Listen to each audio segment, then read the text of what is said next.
So y'all, hi, yay for members only posts. I can't tell you what a relief it is when I don't have to contain myself to 60 seconds. And this is a very real topic. Alcoholism is so, it's a son of a bitch. It's a son of a bitch. I have been mostly sober, y'all, for 6 years. Since August 2015, with 3 slips in that time. One was a day, one was 5 weeks, and then recently I'd been boozing for a couple weeks, I guess. Because, you know, I don't talk about this, and I am not going to get emotional because this is not a pity party, it's just the real deal. I've been producing coffee for a year. I believe so much in what I'm doing, what we're doing, that I am happy to sacrifice a lot of things so that I can continue producing in the way that I do, with the fervor that I do, because I love it, because y'all make me feel like my life is meaningful, and because I believe that we are enhancing lives, arguably saving lives, and none of us need to be alone on this journey. That being said, your support here is so moving to me, because it's the first time in a year that I haven't woken up really with a paralyzed kind of fear that what I'm looking at is insurmountable.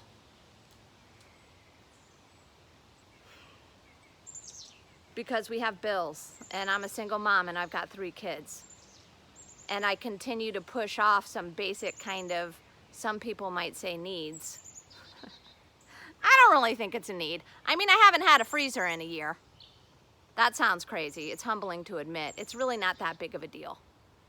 It's really not, you know? And I had a fucking foster dog last summer when I was going through my heartbreak. And that dog had worms and shit all over my carpet, and so I ripped up my carpet and took it outside, and I haven't put any floors in since. And it's okay because I have some savings. It's just, it's getting pretty scary, you know? And sometimes I just can't handle the fear. Sometimes I feel a little crazy spending all of my time producing coffee and building this community and continuing to produce when I've got real life third dimension shit that I need to face.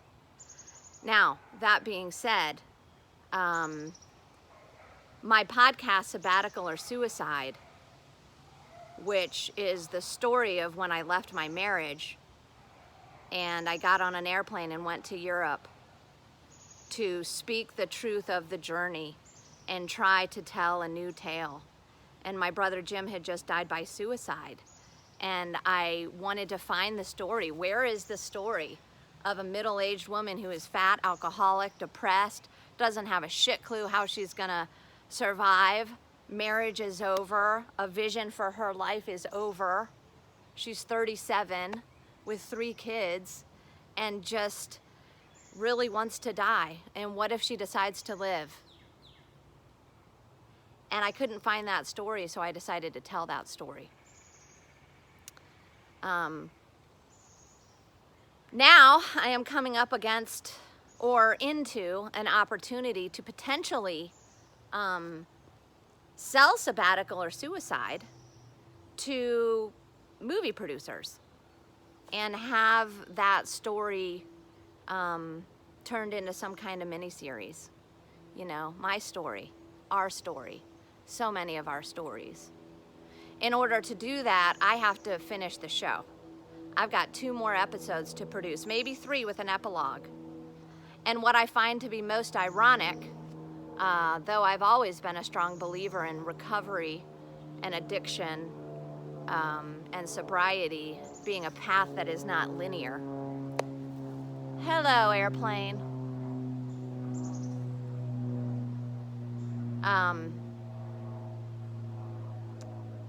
You know, I had a slip recently. And I have been busy. It is not that I have not wanted to share that on TikTok. Well, maybe a little bit, you know. I mean, I do pride myself on being sober. And I am sober today, you know, and that's the thing. And alcohol is pervasive. Jails, institutions, and death is the only outcome of it. And what's interesting is the climax of my podcast is the moment of truth and reconciliation when I got home from Europe. And I had to face myself and recognize that as long as I keep doing my life the same way, which is alcoholically, which is just like dumping depression all over our being, as long as I keep doing that, there is no happiness for me. So I did choose to get sober, and I'm going to leave that podcast on that note, kind of the question of what is she going to do? And then, of course, there's everything that comes after that, which has been mostly sober for 6 years. I'm talking like 1%. I'm talking, what did I say? I don't know. I had a slip one night in Christmas Eve 2019. Puked for 3 days. It was a nightmare. Fell into a Christmas tree. Awkward. I had a slip last summer when I was so heartbroken. I lost 20 pounds and I just couldn't take it anymore, and so I shot some tequila, and then I was off to the races for 5 weeks. And then on my birthday, October 9th, I got sober again. And then recently I was out boozing for a couple weeks because of the fear of what is coming down on me. I don't know if I'm gonna have to sell my house. I have to believe that I won't. What I have to do, though, is settle into sobriety again and doing what I need to do so that I can tap the source to produce the fucking end of Sabbatical or Suicide finally. And whether it ever gets produced or not, the story needs to be told.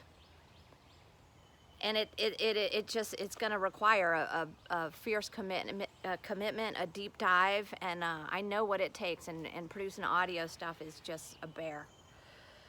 So anyway, that's what's going on. And I love this mission, and I love all of us, and I love to have this space that we can talk, that I can talk a little more freely behind the scenes.